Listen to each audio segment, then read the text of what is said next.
characters' movesets being still nearly identical, there weren't any issues during the fight.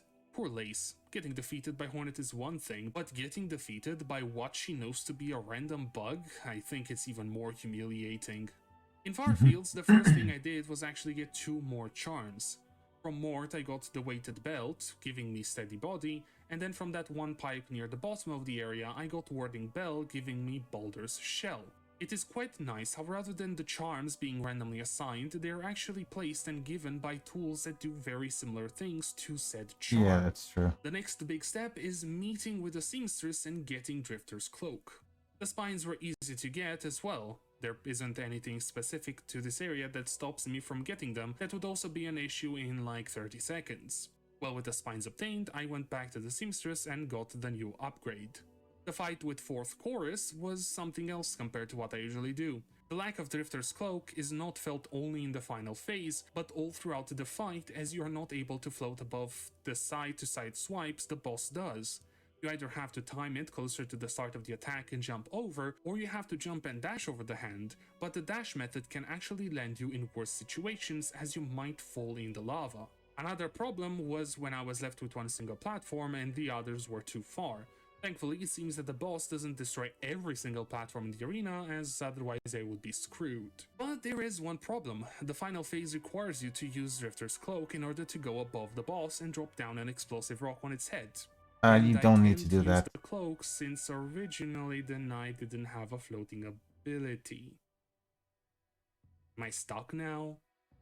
Well, no, I'm not actually stuck, because you can finish off the boss by just continually hitting the head after the final phase begins. Yeah, that's... Okay, I am now out of oh no, damn it. So the boss I could finish off, but this, I can't do this. Though Drifter's cloak means no way out of this part of the area. What? What? And now that I think about no way to go back up and into Greymore, I guess my only hope would be to check if I can take the other route. Looking up and down. Okay, yeah, okay, that was an edit thing. Unless... Oh my god, the Mole Daughter actually thought about this as well. I'm not actually stuck. So yeah, while you are in an airstream, you're able to infinitely jump. This is an amazing discovery, and I am thankful for the Mole Daughter.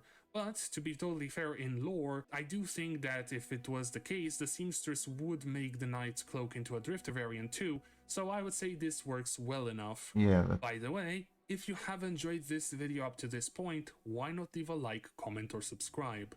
I will try to get out these kinds of challenges every week or two, depending on how long they take.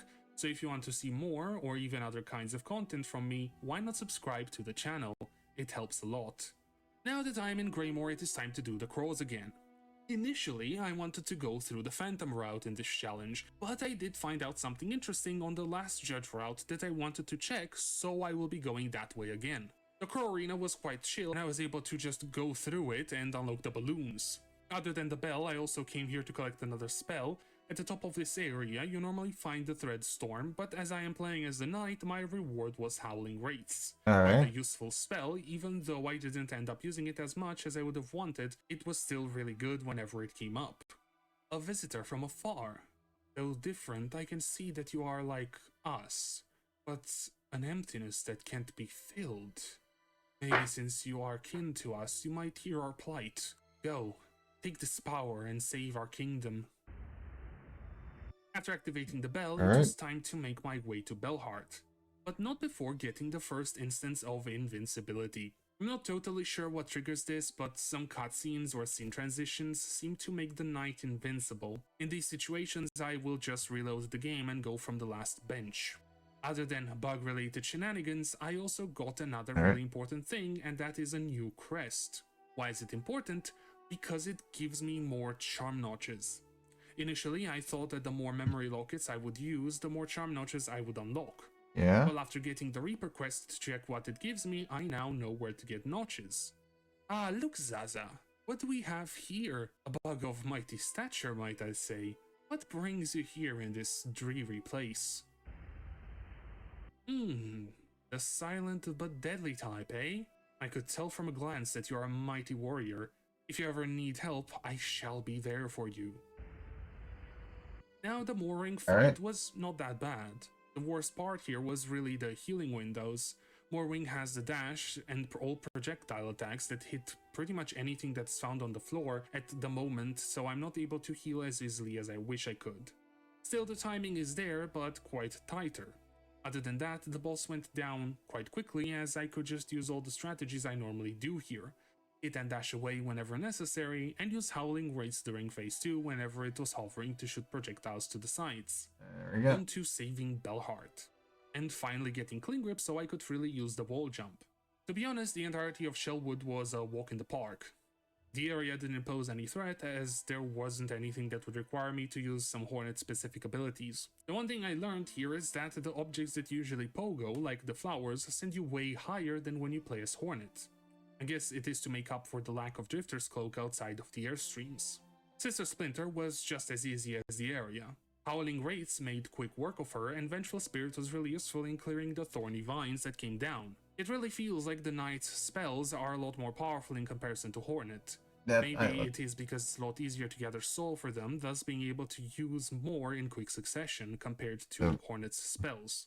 While here, I also did the quest to get the Polyp Pouch, as it is a passive tool and it gave me Fluke Nest. Honestly, I haven't used spells that much while playing Hollow Knight. After this modded playthrough of Silksong, I might just use them more. Like, wow, the damage that this did even without the upgraded Vengeful Spirit was insane. Chosen wonder of our lands, you made it. To think that my sisters trusted that kind of power. I wouldn't do this normally, but you're our only hope. Take my power and save this damned kingdom. Next up was the Widow fight. And here is where the first real difficulty spike happened, as the difference in mechanics made the fight way harder.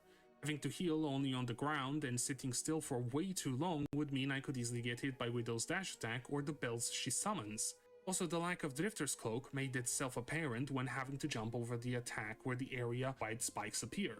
I did end up dying once to the fight, but after coming back and adjusting my movements, alongside using Fluke Nest, I managed to get Widow down quite fast. This deals so much damage. The reward was the Needle In as usual, but our little knight got something else. The Dream Nail. You'd think that without singing I wouldn't be able to open the Weaver doors. Well, the mod author once again came to my rescue. You can open those doors by dream nailing them. Also, you can use the Dream Nail to make the bugs around sing. Most likely it also gives soul when you hit bugs, but I didn't get around to trying that. With Bellheart saved, I got stuck inside the Relic Seeker room.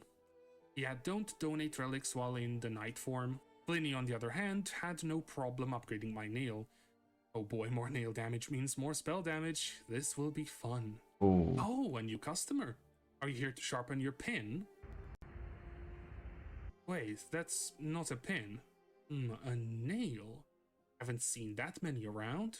Not sure what I can do about it with my current tools, but I shall try.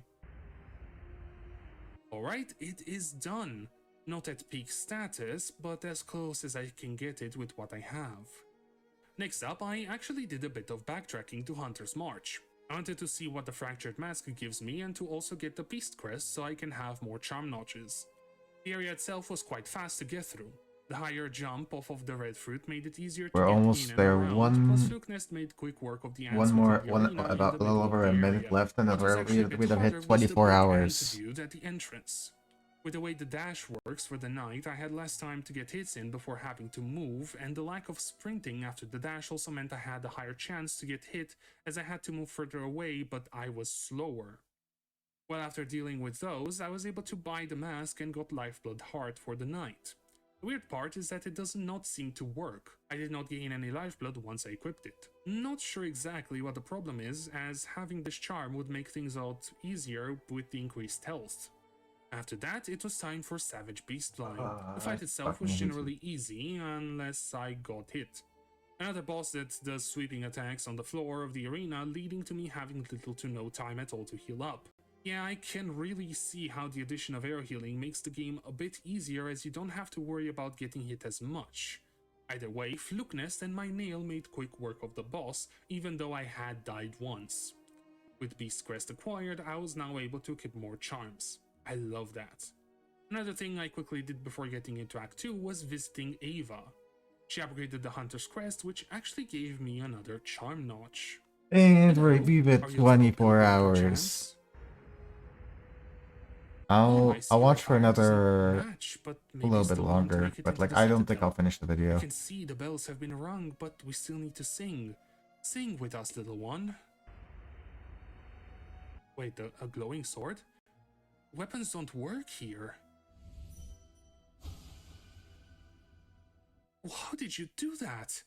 The door accepted your answer. The fight with the last judge went pretty much like in a normal playthrough. Here, there aren't moves that would require Hornet's moveset specifically. The main problem I actually had was that the cutscene activated the invincibility mode, so I had to reload the game. This is starting to get on my nerves, but what can I say? Just the fact that the knight is fully playable in Farloom is insane enough. With the fight finished, I was able to make it into Act 2. Now, here is where I will give it to you guys. 24 hours, in the everyone. Capitalism-only run, I started Act 2 by going into the Underworks. Well, a bunch of comments actually told me that I can skip the area entirely. How? By using the shortcut in the Grand Gate. For a while I was like, well, you can't, you have to come in from the other side to open it up. Well, I was wrong. You can actually go into the Coral Chambers straight from the Grand Gate by hitting that wall and going in. In my first playthrough, I didn't do that because I didn't know it, so I really thought that it was a one-way shortcut. The wall also doesn't really look breakable on the Grand Gate side, so I didn't think it would be possible, but I did test it on another save file and yeah, it works. So now I don't have to go through the Underworks again. Well, I might still do it on future runs to give a bit of variety on the route taken. Again, I want to thank everyone who commented about the shortcut. Yeah, the lace cutscene broke. Like, what even happened here? I was able to move during dialogue and even the transition broke. Well, at least I got to the Grand Bellway to unlock the Bell Beast. I really like this spot. It is the one way to connect to the rest of Farloom and it feels like a really good checkpoint. Little one, so it's you. I've heard many things. I do wonder what I think I'll stop here. I got some stuff to prepare for. But yeah, thank you guys so much for coming to yesterday and today's stream. It was insane. Thank you. 24 hours wrapped up. Yeah. Wrapped up 24-hour stream. We did it. We did it. Take care. I'll rest one out. I already rested. I've been awake for I've slept, so I've only been active for a few hours. Let me see. Farah is doing a 24-hour stream herself, so let us rate her. But yeah, Sound, if you wouldn't mind, can you do the honors?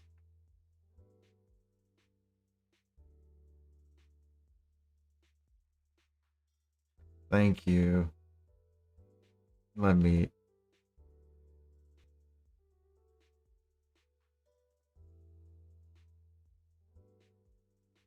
So please show Farah lots of love and wish her an amazing 24-hour stream. Thank you all so much for being here. Thank you to everyone who raided, who subbed, who joined the Discord, who helped out, who stopped by to say hi or lurked. Yeah, thank you to all of you. Oh, Fiverr, yourself. That's insane, man. The amount of people. I've been raided 6 times today from what I've seen. And like that's like crazy now. That's the most I've ever been raided. I think the most I've raided before was the quadruple raid by Vix, Heidi, Musu, and Chromie. So that's kind of insane. But yeah, thank you all so much for being here. And show Farah all of the love. Wish her an amazing 24 hours because this was not easy. And yeah, take care everyone. Bye bye.